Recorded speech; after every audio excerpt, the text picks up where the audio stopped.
Greetings everyone, my name is Rabsha Musima Charlotte, student number U25664680. And my name is Khawala Kamini, student number U256249004. And my name is Happiness Kwena Munyebodi, student number 25661788. We are here to do a podcast about chapter 13, which is early childhood and social development.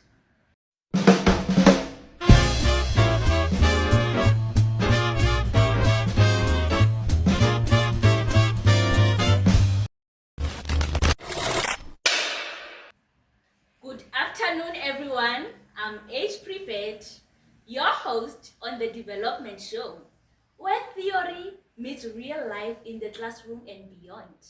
Today, we are going to dive in the early childhood social development, the magical stages between age 2 and 6, where your children start saying, "my friend," and "that's not fair." We'll explore how families, teachers, and peers affect the children's social well-being. Joining me are our amazing guest, Dr. Charlotte, an expert in social development and a proud parent from Johannesburg. Welcome to the show! Hello everyone, thank you so much. I'm very excited to share insight from research and also the classroom experience. And I'm going to tell the truth about toddlers.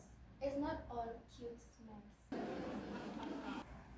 Let's start at home because that's where social development begins. The textbook explains that the children's first lesson about love, trust, friendship, and behavior begins at home from the relationships surrounding them. Exactly. During early childhood, parents teach social rules like sharing, politeness, and emotional control. Consistent love and discipline, they can help children build self-confidence and empathy. Speaking about families, let's look at this issue. South Africa has one of the highest rates of father absenteeism. Many children grow up without fathers in their home. So how does that affect their development? That's a key issue. According to research, children who lack a stable father figure may struggle with behavior regulation. Positive male role models such as uncles, teachers, and grandfathers, they can help fill that gap. In my home, grandparents are like superheroes. The textbook even highlights the role of grandparents in African families. They pass on traditions, values, and discipline. My mom still tells my son, we greet elders properly every morning. Grandparents never forget the rules and their best porridge too. Once children enter preschool, their social world explodes. Now we see conflict, play, and friendship shaping their social development. Yes, also the textbook mentioned cooperative play and parallel play. At first, children play side by side, but as soon they start to share their belongings, they share toys, they start to talk and they cooperate. My daughter's favorite game is teacher and student. She copies her real teacher perfectly, and that's Pandura's observational learning right there. But not all play is peaceful. What about aggressive behavior? Aggression is normal at first because that is how children express frustration before they could learn about self control.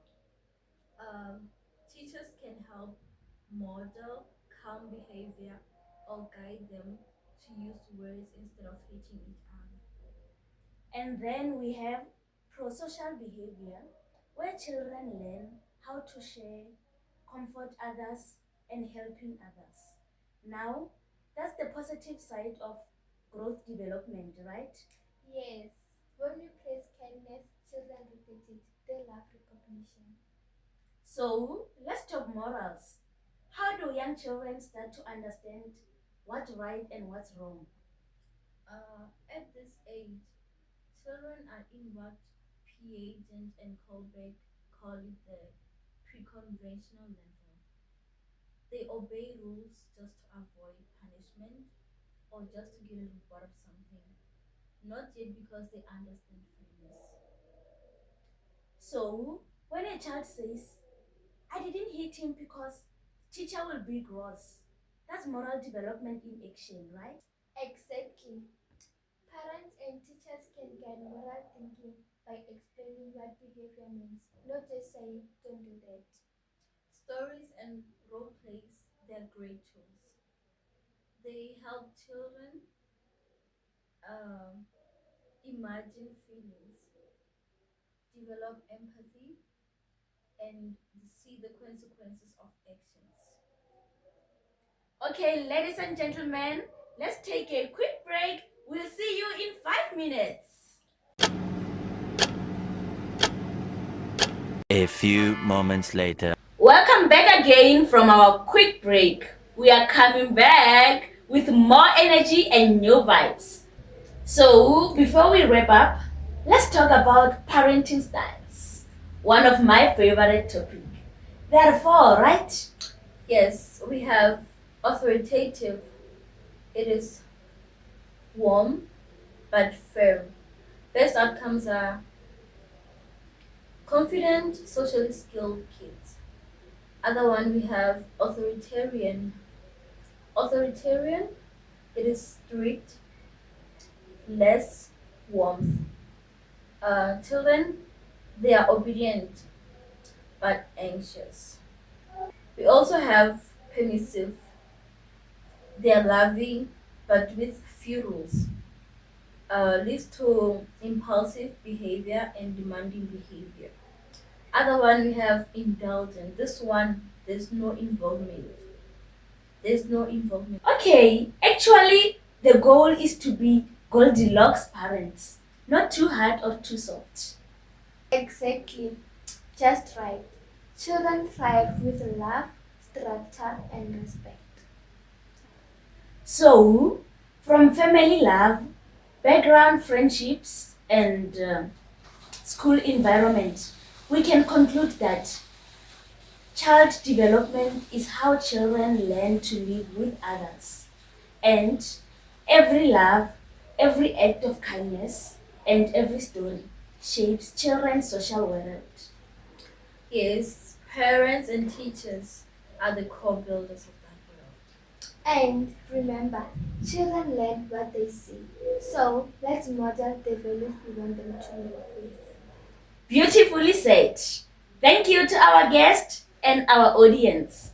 Join us next time on the Development Show for more insight on the psychology and outside world. Thanks for watching. Please subscribe.